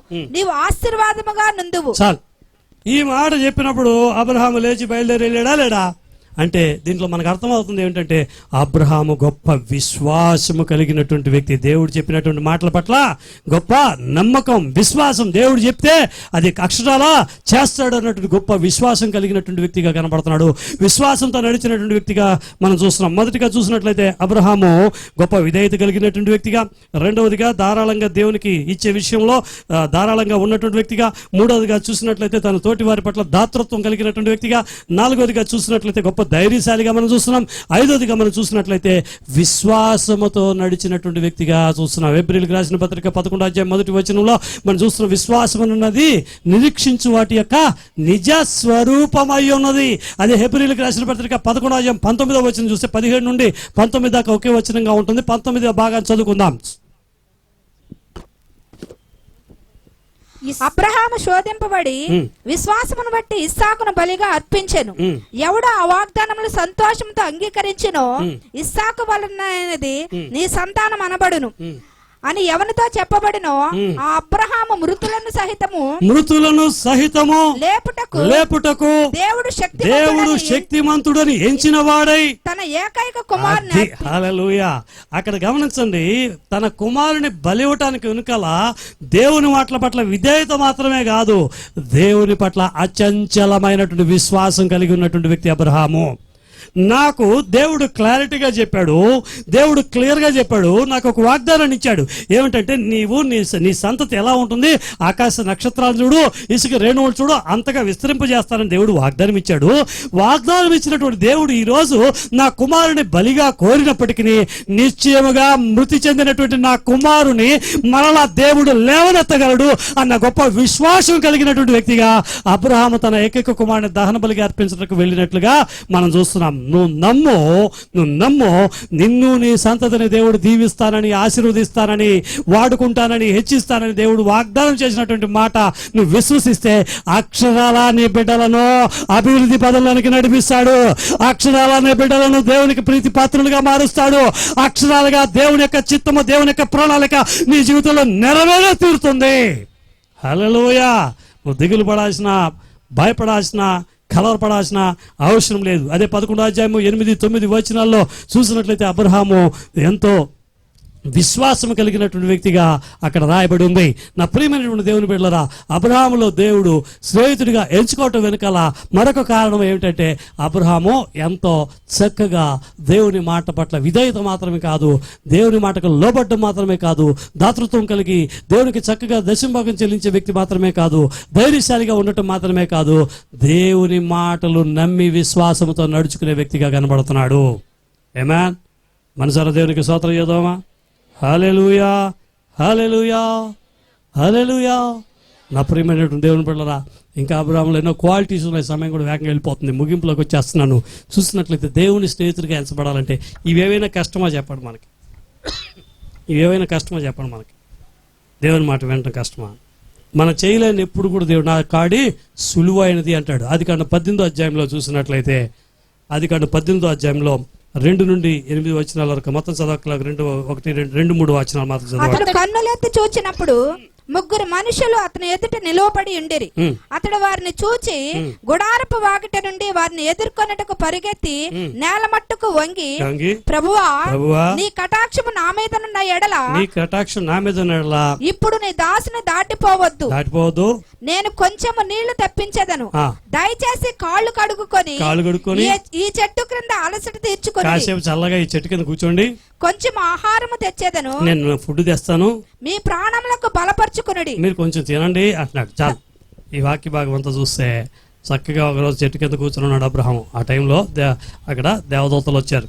వచ్చిన వెంటనే వాళ్ళని పిలిచి, కాసేపు రెస్ట్ తీసుకోండి, కాళ్ళు కొడుకోండి, ఈ నీళ్ళలో కూర్చోండి, నేను కొంచెం ఫుడ్ తయారు చేసి వస్తాను. వెంటనే పరిగెత్తుకుంటూ వెళ్ళి మంచి దూడను, మంచి అక్కడ ఏంటి పరోటానో, నాన్నో, లేదా చపాతీనో, ఏదో మంచి పుల్కలో బాగా బ్రహ్మాండంగా తయారు చేసి మంచి, గమనించండి, ఎన్నో అవుతుందా, పరోటా బటర్ నానో ఏదో చక్కగా చేసి మంచి లేత దూడను చక్కగా తయారు చేసి ఏం చేస్తారు, గ్రేవీయా, సరే మటన్ పులుసు ఏదో చక్కగా చేయించి, మటన్ పులుసు అంటారా, ఇంకేమంటారా, మాధవ్ ఏమంటారు, అదే మటన్ కర్రీ, మనది ఇంగ్లీష్ కదా, సరే మటన్ కర్రీ చక్కగా చేయించి తీసుకొచ్చి ఆ రొట్టెలు అవంతా పెట్టి చక్కగా పెట్టాడు. అంటే గమనించండి, అబ్రహాములో మంచి ఆతిథ్యం ఇచ్చే గుణం ఉంది. హల్లెలూయా. హెబ్రీయులకు రాసిన పత్రిక 13వ అధ్యాయం 1వ వచనంలో చదువుతాము. హెబ్రీయులకు రాసిన పత్రిక 13వ అధ్యాయం 1వ వచనంలో చదువుతాము. సహోదర ప్రేమ నిలవరముగా ఉండనీయుడి, ఆతిథ్యము చేయ మరవకుడి, ఆతిథ్యము చేయ మరవకుడి, దాని వలన కొందరు ఎరుగకయే దేవదూతలకు ఆతిథ్యము చేయి శ్రీ. హల్లెలూయా. నా ప్రియమైనటువంటి దేవుని బిడ్డలారా, దైవ సేవకులకు ఆతిథ్యం ఇచ్చే వ్యక్తిగా కనబడుతున్నాడు అబ్రహాము. మనమా, పాస్టర్ గారు మీరు టీ తాగేసి వచ్చి ఉంటారు కదా, అమ్మగారు మీరు కాఫీ తాగరు కదా, అయినా నీ పిచ్చి కానీ అమ్మగారు అయ్యగారు ఇక్కడంతా తింటారా, తాగుతారా, వాళ్ళు ఫాస్టింగ్లో ఉంటారే, మమ్మల్ని ఫాస్టింగ్లో చంపేయండి. రోజు ఫాస్టింగ్ ఉండం మేము. ఎప్పుడైనా ఫాస్టింగు దేవుని ప్రేరణ కలిగినప్పుడు పలానా రోజుల్లో ఉంటాం. కొంతమంది ఉంటారు, అయ్యగారు మీరు ఫాస్టింగ్ కదా, అమ్మగారు మీరు ఫాస్టింగ్ రోజు అడుగుతారు. అంటే మేమేం పోవాలా, మేము కొంతకాలం బతకక్కర్లా మీకు సేవ చేయడానికి, ఏం ప్రమాదం? ఏంటి అమ్మగారు ఫాస్టింగ్లో ఉన్నారా, అయ్యగారు ఫాస్టింగ్లో ఉన్నారా? నోరు తెరితే నాయన వీళ్ళెవర్రా బాబు, మమ్మల్ని చంపేసట్టు పాతి పెట్టేసట్టు ఉంటున్నారు వీళ్ళు. హల్లెలూయా. నా ప్రియమైనటువంటి దేవుని బిడ్డలారా, దైవ సేవకులకు ఆతిథ్యం ఇచ్చే వ్యక్తిగా కనపడుతున్నాడు. మీరు కూర్చోండియా, కాళ్ళు కొడుక్కోండి. కొంతమందికి ఆతిథ్యం ఇవ్వటం ఎలాగో తెలియదు. ఇంటికి వస్తే కాళ్ళు చేతులు ఆడవు. అట్టటి వాళ్ళు మన ఎగ్జామ్షన్ అన్ని 16 రకాలు వండి పెడతారు. అంటే 16 రకాలు వండి పెట్టమని కానీ చెప్పడం 16 రకాలు వండి పెడతారు. అయితే వడ్డించడమో తెలియదు. కంగారులో అంటే ఏమి బెటర్ మేము అడిగి పెట్టుకోలేం కదా, మేము అడగలేం కదా. ఏం బేబీ ఏం మరి మేము అడగలేం కదా. అది కొంచెం పెట్టు, ఆ గాలి కొంచెం, ఆ పప్పు కొంచెం, ఆ నెయ్యి కొంచెం వడ్డించు. అన్ని టేబుల్ మీద ఉంటాయి. మేము గెస్టులుగా వస్తే మేము అడగలేం కదా. ఏం కృపాకరా ఏ రోజున పిలిచి అన్నం పెట్టావా? దేవుని వాక్యం చెబుతుంది అబ్రహాము దైవ సేవకులకు ఆతిథ్యం ఇచ్చినటువంటి వ్యక్తి. సంవత్సరంలో ఒకసారి మీరు పాస్టర్ గారిని పిలిచి కడుపు నిండా అన్నం పెట్టి, మంచి భోజనం పెట్టి, మంచి కొత్త బట్టలు పెట్టి, వాళ్ళకి ఏదో ఆ క్రిస్మస్ సీజన్లో వచ్చేదా, ఎప్పుడు వస్తాడా, 9కి వస్తాడా, 10కి వస్తాడా, అది కొంతమంది అయితే అసలు మా ఇంటికి రావద్దాం అంటారు. ఏమైపోతే మీ ఇంటికి వచ్చి మేము తింటారు కాదు, దోచుకోవడానికి వస్తుంది మేము. అబ్రహాం ఎలా ఉన్నాడు పిలిచి బలవంతంగా 13లో చదువుకున్నాం. అది ఎక్కడ హెబ్రీలు తెలియకనే వారి దేవదూతలకు ఆతిథ్యం వేస్తున్నారట. పిలిచి సేవకులు ఒకటి నిజం, సేవకులు వచ్చి మన ఇంటికి వచ్చి మనసారా తిని మనల్ని ఆశీర్వదించి వెళ్తే, అలాగని పిలవకండి మమ్మల్ని, పాస్టర్ రండి పలాదిందరు రండి అద్దిందురు అని సమ్మర్లో పిలవకండి. దేవునికి స్తోత్రం. మీరు అలా చెప్తే మేము ఫాస్టింగ్ అని చెప్తాం. ఆ రోజు దేవునికి మాత్రం మనస్ఫూర్తిగా స్తోత్రం లేదా, మాకేదో భోజనం పెట్టాలని కాదు. అంటే ఏంటంటే ఆతిథ్యం ఇచ్చే మనసు మనకు ఉండాలి అని. హల్లెలూయా. ఏంటి ఆతిథ్యం ఇచ్చే మనసు మనకు ఉండాలి. ఎప్పుడు మనకి నాకేంటి చెప్పండి, నాకేంటి. ఆతిథ్యం ఇచ్చే మనసుకు పాస్టర్ గారిని ఇంటికే పిలవక్కల్లా. మొదటి ఆదివారం ఒక ఖర్చు మనం తీసుకోవచ్చు. 3వ శుక్రవారం ఒక వంటకాలు మనం తయారు చేయొచ్చు. ప్రేమానందమా అడుగుతున్నాడు దేవుడు కృపాకరా. కొంతమంది ఉంటారు సంవత్సరంలో ఏ రోజైనా ఏదన్నా ఖర్చు తీసుకున్నారు చర్చిలా, వచ్చి వెళ్ళటమే కానీ తిని వెళ్ళటమే కానీ తినటం కోసం నేను చెప్పట్లా. ఆతిథ్యం ఇచ్చే మనసు మనకు ఉంటేనే దేవునికి స్నేహితులం అవుతాం మనం. ఆమేన్ చెప్పండి. దేవుడి స్నేహితులు అవ్వాలంటే ఫ్రెండ్ రిక్వెస్ట్ రావాలంటే ఈరోజు ఫేస్బుక్లో వస్తుంది దేవుడి దగ్గర నుంచి ఫ్రెండ్ రిక్వెస్ట్. ఏమై ఉండాలి? అయినా నాకేముందో దేవుడికి అన్నీ తెలుసులే. ఇదొకటి, దేవుడికి అన్నీ తెలుసులే. ఏం అక్కర్లా. కొంచెం మనము ఆతిథ్యం అంటే దివ్యమైన నుంచే తీసుకొచ్చి పెట్టక్కర్లా. మనకు ఉన్న దాంట్లో, కలిగి ఉన్న దాంట్లో మంచి మనసుతో ఇవ్వగలుగుతుంది దేవుడు చూస్తాడు. నాకున్న శక్తి ఇది స్వామి, నేను ఇవ్వాలని కోరుకోవట్లేదు ఇది అని మనం ఇవ్వగలిగిన మనస్సును దేవుడు చూస్తాడు. నాకేముంది అంటే నీకు అట్లాగే ఉంటావు లైఫ్ టైం.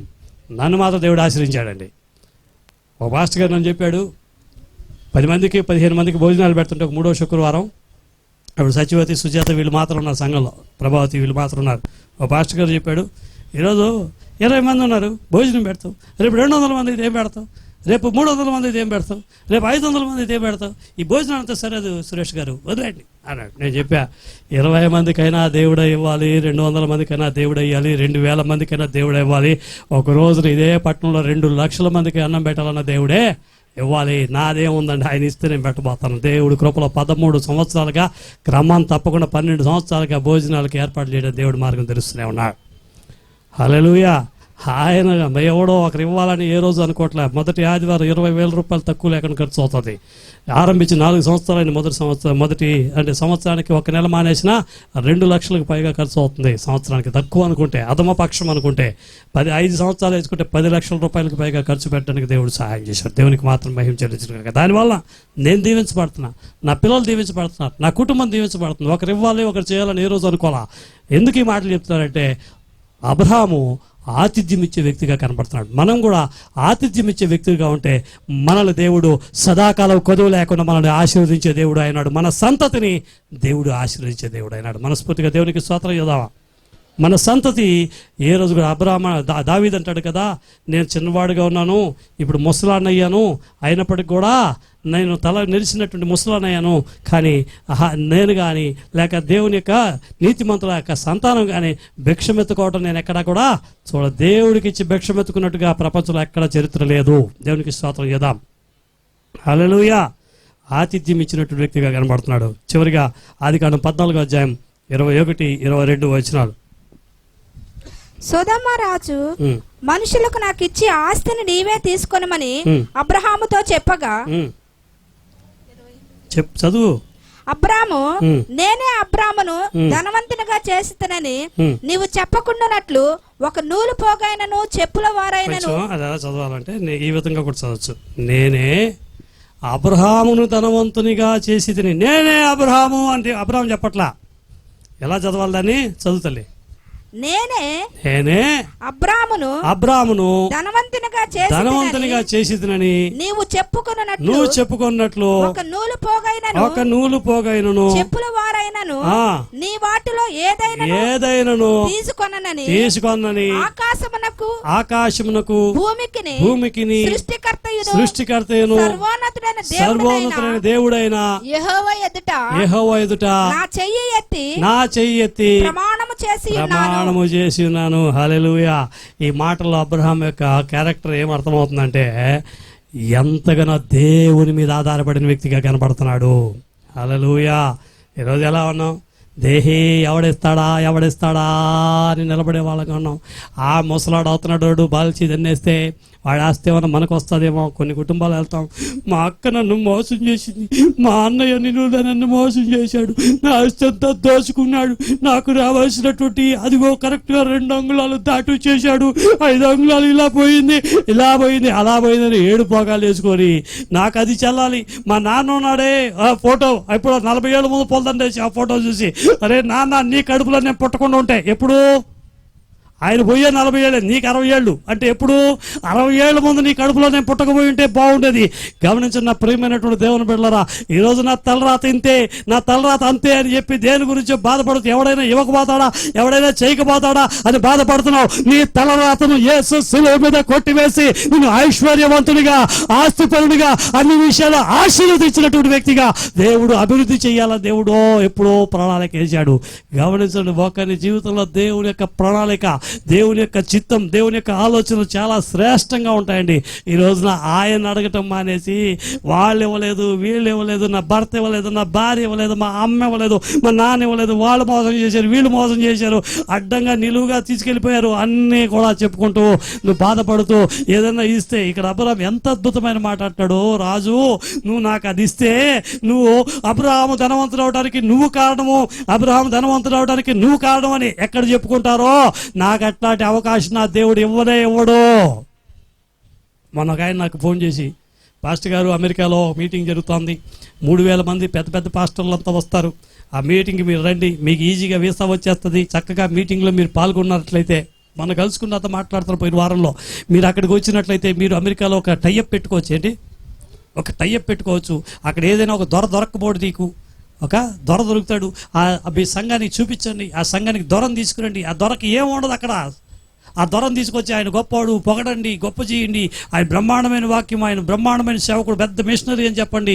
అక్కడ మీకున్నటువంటి ఇంగ్లీష్ పరిజ్ఞానంతో, మీకున్నటువంటి తెలివితేటలతో, మీకున్న మాటలతో ఒక దొరను పట్టేసుకోండి, చక్కగా మీరు మీ సేవ అభివృద్ధి చెందుతుంది. మీరు బిల్డింగ్లు కట్టచ్చు, మీరు పాకల్లో ఉండాల్సిన అవసరం లేదు, మీరు అద్దె కొంపల్లో ఉండాల్సిన అవసరం లేదు, మీరు ఇంకా పొలాలు కొనచ్చు, గట్రా కొనచ్చు అని చెప్పి రండి. 3000 మంది పెద్ద పెద్ద నాయకులు మిషనరీలు వస్తున్నారు, ఎవడైనా ఒక చైన్ తగలకపోతుందా మీకు అన్నాడు.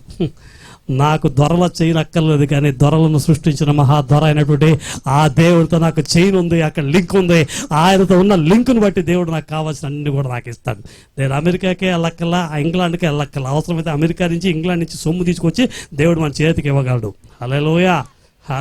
దొరలు తీసుకొచ్చి వాడు ఏం చెప్తున్నాడో ఆయనకి నిజంగా మీకు తెలుసు సార్, నేను ఒక ఆయన చెప్తున్నాడు, అమెరికాలో ఎంత దారుణంగా ఉంటుంది సేవ, వాళ్ళు పోగొడుకుంటూ మొత్తం 30 నిమిషాల్లో చర్చికి వెళ్ళేది, ఎందుకంటే 2 పాటలు పాడుకుంటారు, 5 నిమిషాలు వాక్యం వింటారు, తర్వాత భోజనాలు, ఫెలోషిప్, ఇక్కడ ఇలాగ కడిగినట్టు కడగం, యాసిడ్ వాష్ ఇక్కడైతే వాష్, ఇక్కడ యాసిడ్ వాష్, అక్కడ ఏం ఆడు పొగడాలి. వాడు ఇండియాకి వచ్చి సేవ ఏం చేస్తారండి. మీకు తెలుసు ప్రపంచవ్యాప్తంగా భారతదేశపు సేవకులు దేవుని చేత బలంగా వాడబడుతున్నటువంటి గొప్ప దైవ సేవకులు, ఎందుకంటే భక్తి వృద్ధి కలిగినటువంటి దేశాన్ని దేవుడు ఎన్నుకున్నాడు. మన భారతదేశంలో గొప్ప భక్తి కలిగినటువంటి భక్తి పరులు మన దేశంలో ఎక్కువ. ప్రపంచంలోనే గొప్ప భక్తి పరులు ఎక్కడున్నట్టు భారతదేశంలో ఉన్నారు. ఇక్కడ ఉన్నటువంటి వారిని దేవుడు తన కొరకు లేవనెత్తుకుంటున్నాడు. కాబట్టి ఈరోజు ప్రపంచాన్ని శాసించే సేవకులు భారతదేశంలో నుంచి దేవుడు తయారు చేస్తున్నాడు. దేవునికి స్తోత్రం చేద్దాం. హల్లెలూయా. ఈస్టర్న్ కంట్రీకి వెళ్ళక్కల, వెస్టర్న్ కంట్రీకి ఎక్కల్లా, ఈస్ట్ ఇండియా కంపెనీని దేవుడు మన దగ్గర తీసుకొచ్చి మన చేతికి అప్పగించే దేవుడు ఆయన. హల్లెలూయా.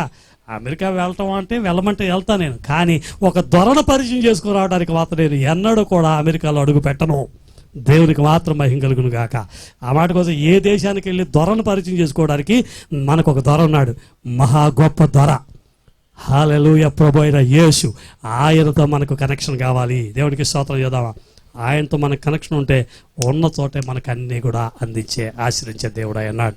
మనసారి దేవునికి స్తోత్రం చేద్దాం. ఎంత చక్కగా అంటున్నాడండి. రాజు, నువ్వు ఇస్తే రేపు అబ్రహాంకి చెప్పులు నేను కొనిపెట్టా, అబ్రహాంకి నేను బట్టలు కొనిపెట్టా, అబ్రహాం భార్య పిల్లలు నేను చదివించా, అబ్రహాంకి అది చేసా ఇది చేశానని చెప్పుకుంటావేమో. నా దేవుడు ఆ స్థితిగతులు నన్ను ఎన్నటికీ ఉంచడు. నా దేవుడు నాకు కావాల్సిన సమస్తం కూడా అందించి, హల్లెలూయా. నేను ధైర్యంగా చెప్పగలను, ఈరోజు ఎవరైనా మీ ముందున్నాను, మీరు ఇక్కడ కూర్చున్నట్టున్నా ఎవరైనా ఒక వ్యక్తిని మిమ్మల్ని రెచ్చగొట్టి ప్రేరేపించి మీరు నాకు ఇవ్వండి అని నేను దేవుడు సాక్షి, ఒక మనిషి దగ్గర చేతులు చెప్పిన అవసరతకి ఈ యొక్క పరిచయకు ఎవరిని అడగల, దేవుడు సాక్షి అయినాడు. దేవుడు కావాల్సిన వనరులన్నింటినీ కూడా దేవుడు దయచేస్తున్నాడు. దేవునికి మహిమ కలుగును గాక. ఎలా కడుతున్నాం, ఎలా చేస్తున్నాం? మన 1,37,000 రూపాయలు వడ్డీ కట్టాలని నోటీస్ వచ్చింది బ్యాంకుల నుంచి. ఇంకా మన ఇన్స్టాల్మెంట్ అట్లా బిల్డింగ్ కట్టడానికి ఆరంభించిన తర్వాత దేవుడు చూసుకుంటే దాన్ని చూసి దాన్ని భయపడిపోయే పరిస్థితి ఏం లేదు. కట్టడానికి డబ్బులు ఇచ్చిన దేవుడు లోన్ తీర్చడానికి కూడా దేవుడే ఇస్తాడు. దేవునికి మాత్రం మహిమ కలుగును గాక. మనసారా చేతుల పైకి దేవునికి సోదరు కదా. హల్లెలూయా. ఎక్కువైనా కూడా దేవుడిని మర్చిపోతాం, తక్కువైనా దేవుడిని దూషిస్తాం. కావాల్సినన్ని ఉంటే చాలు, దేవుడు చక్కగా మనల్ని నడిపిస్తాడు. హల్లెలూయా, ఏమని చెప్పండి. అబ్రహాము దేవుని స్నేహితుడిగా ఎంచబడ్డానికి, అతని స్నేహితుడిగా ఎంచబడ్డం వల్ల అతని సంతతికి ఇచ్చినటువంటి స్వాస్థ్యము నీవు నేను మనం కూడా స్నేహితులమై అనుభవించడానికి మనం కలిగి ఉండవలసింది ఏంటి? టకటకటకటగా చెప్పండి. అందరూ టకటకా అనేరు. మొదటిగా విధేయత చూపించేవాడు, టక్ అట్లా చెప్పాలా. రెండోదిగా దశమ భాగం కరెక్ట్గా ఇచ్చేవాడు. మూడోదిగా దాతృత్వం కలిగినవాడు. నాలుగోదిగా ధైర్యశాలి. ఐదోదిగా విశ్వాసం కలిగినాడు. ఆరోదిగా సేవకుల్ని ఆతిథ్యం ఇచ్చేవాడు. హల్లెలూయా. తలవంచండి, మీరు కూడా దేవుని స్నేహితులు అయిపోతారు.